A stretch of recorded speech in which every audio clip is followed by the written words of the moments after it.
So we're about ready to get started with the investigation here, but I just want to show you, because Bobby brings his bag. He's so superstitious. I just want to show you what he brings to every investigation. Guys, check this out.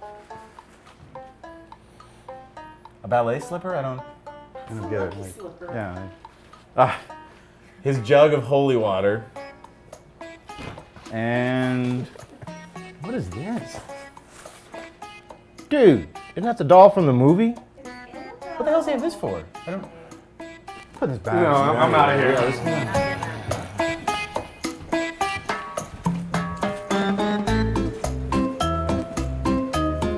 Hey guys! Hey! Who's been messing with Raggedy Ann?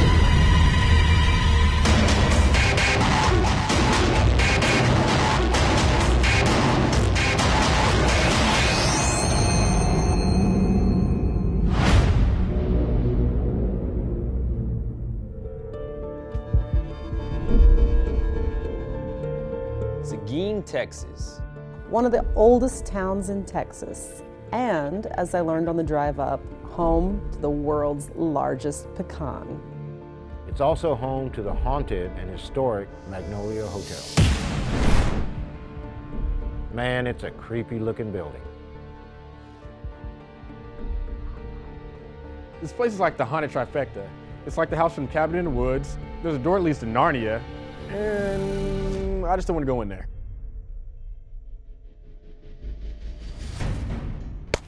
Check-in time at the Magnolia, and look, already here for us. Great service. Hey! Hi, I'm Russell. Nice to meet you. I'm Erin Wallace, and welcome to the Magnolia Hotel. Thank you. This place looks great. It definitely looks the part. Does it live up to its reputation? I think that it will. Why don't you come on in? Yeah.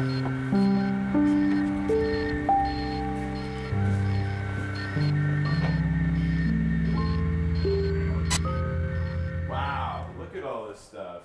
You know, I don't even think I know how to use one of these. Sadly, I do.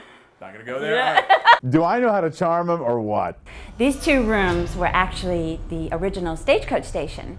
And then around 1847, they decided to add the two-story portion of the building and make it the largest hotel in Seguin. And it was quite famous for all the dances and the stagecoach, and then it became more famous for the serial killer that decided to come and stay and live here. Serial killer? Afraidly so. And he was pretty wicked. So this is the room of the serial killer, William Faust. And this is also the room that he stayed in on the night that he committed the murder. William Faust was a druggist who had a room at the Magnolia Hotel. He was married, but not happily. One night, he decided he'd rather be married to his wife's sister. So he devised a plan to get rid of her by sending his wife to stay with friends in New Braunfels, the Vocals, where she shared a room with their young daughter. She would stay with Emma, but normally she would sleep on the floor. Well, on the night of the murder, she decided to sleep in the bed instead. Faust left his room at the hotel, stole the owner of the hotel's horse, and rode off to the Vocals in New Braunfels. Broke into the house, and he started swinging with his axe at the body that was on the floor. But unfortunately, it wasn't his wife, it was Emma instead, and he killed her instantly.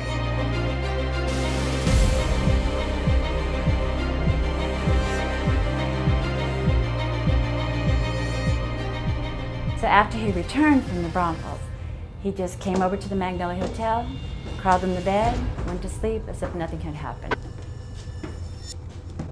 And the only reason that he wasn't immediately caught was because that he didn't assist in any kind of search for the killer. So of course, everybody assumed that he must have been the one that did it.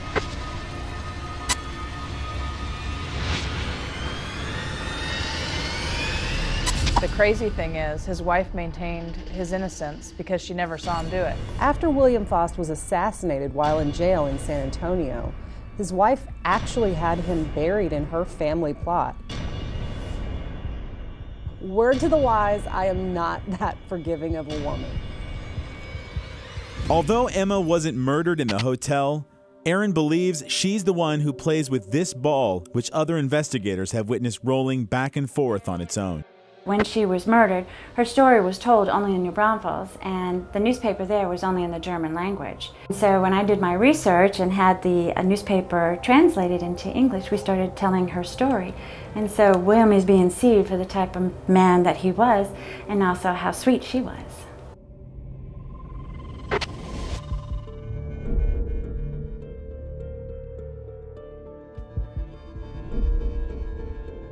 Aaron asks if I want to go upstairs because that's where people have had their eyes scratched and there's bad smells. Why not? Sounds like a great time.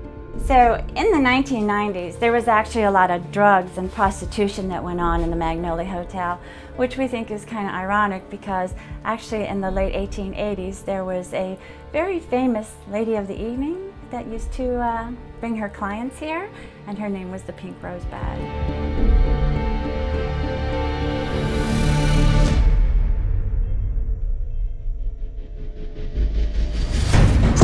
She's mostly seen leaning up against the wall and looking outwards.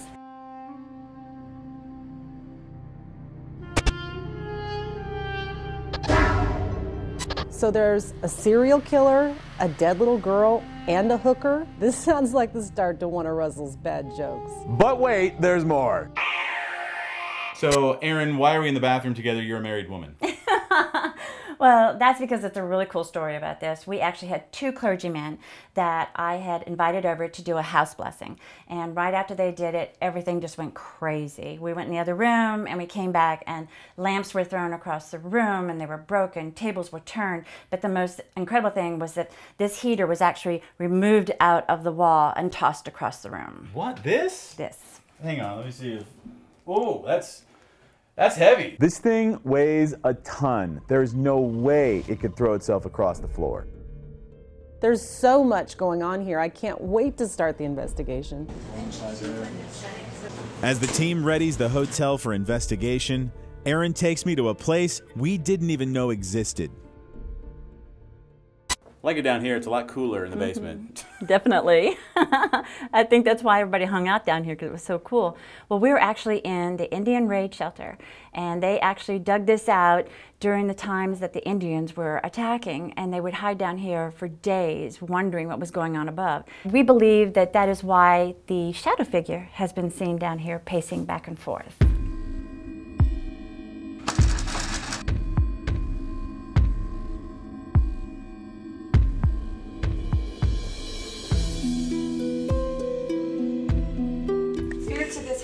We invite you to come and communicate with us. Due to the way the house reacted to the house blessing, it's best whatever's here knows our intentions. Joe leads us as we invoke the spirits. I don't know what to expect here. I'm getting mixed emotions. What scares me the most about tonight is the fact that there are accounts of things being thrown at people. I would never, ever in my life check in here. It's creepy. It's hot. Scary. Nothing works. I'm just hoping Daryl and Kendra can keep it in their pants because, you know, this is a hotel.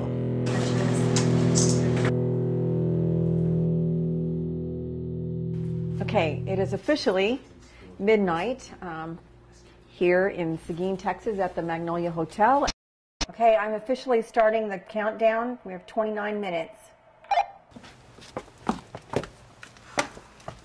Luckily, I get to choose where we go first tonight. So let's see. Getting my eyes scratched, encountering a murderer. I think I'll take the basement for $500, Alex. So in the basement, right through that door, that's where they've seen the shadow person pacing back and forth. We're going to try and find out who it is that's pacing in here, so I put the ghost meter down to help.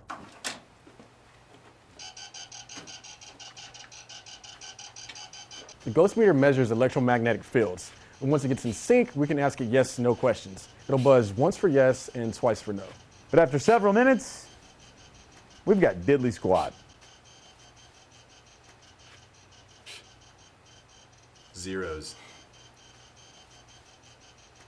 There's nothing down here. Good call on whoever picked the basement first. I'm shutting this thing off. Can you let me? Oh, did you grab me? No, I didn't grab you. I've been pranked way too many times on this show to know that was Bobby. Something just took. Holy. And that just went off. But wait, the ghost meter went off at exactly the same time. Coincidence? Something seriously just touched me. I'm not even joking. Unless you grabbed the back of my shirt. I didn't grab you, I swear. Hello? There it is. So for the record, and so that no rumors start, I did not grow up Russell in the basement. Do you know how to play this game already? Is this someone that's been following us around? It's once for yes, twice for no. Were you trying to warn us of something?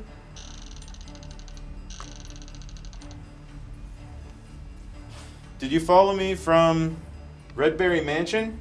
Once for yes, twice for no. Holy crap. We've got a stage 5 clinger. Okay. I'm not even lying to you. Nope, Gone. It went away. After what happened to me, we decided to reset and see if they'll do it again. Once for yes, twice for no. Light up the second green light, please. Then we can't believe that. What the hell? What? Now I got touched, and there was no one near me. My second grade teacher taught me to keep your hands to yourself, so you best not touch me, or I'm calling Mrs. Robinson. Once for yes, twice for no. Twice for no. You guys want to know something weird? What? Like right before. Yes. Right before that went off, I felt. Are you serious? I'm dead serious. All right, that's it. Where's her number? Hey. What? Something passed right outside that window. It might have been a cat, but something just walked by. Go find out.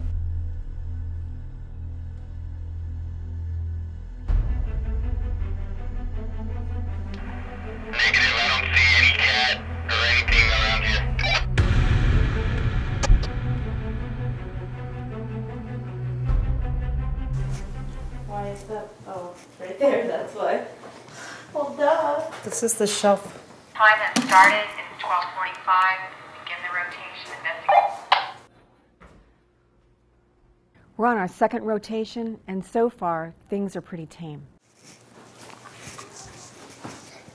Was that you? Sounded like a little girl. I can't be sure, but I swear I'm hearing a little girl in my earbuds. That was so loud. I'm gonna have to play that back. Was that you? Wow. I think we really just heard Emma.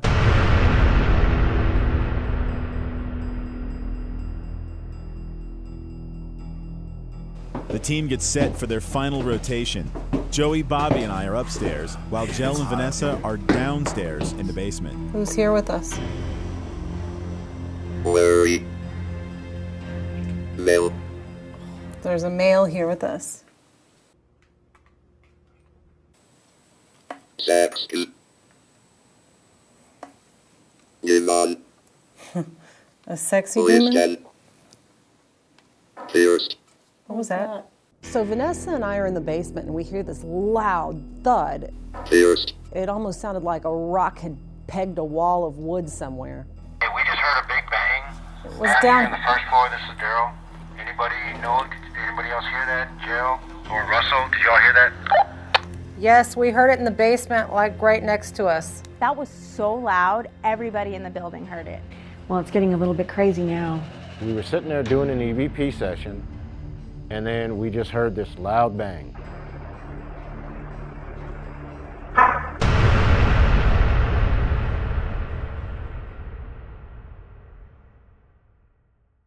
When we heard that loud bang, when I got on the radio and I was asking, did everybody hear that? Yeah. I came in here and I was looking around to see, and this is the only thing that I found out of place right here. It was this. I don't know why, but I looked everywhere, on the ceiling, any place in that room. I could not find out where that board came from. I think it's pretty significant that everyone in the building heard it. Something definitely wanted to be heard. My opinion, I think that was something, the board was something that was thrown at us. With all we've witnessed tonight, there's no doubt some guests at the Magnolia Hotel refused to check out. They've made it clear they're staying indefinitely, whether anyone likes it or not.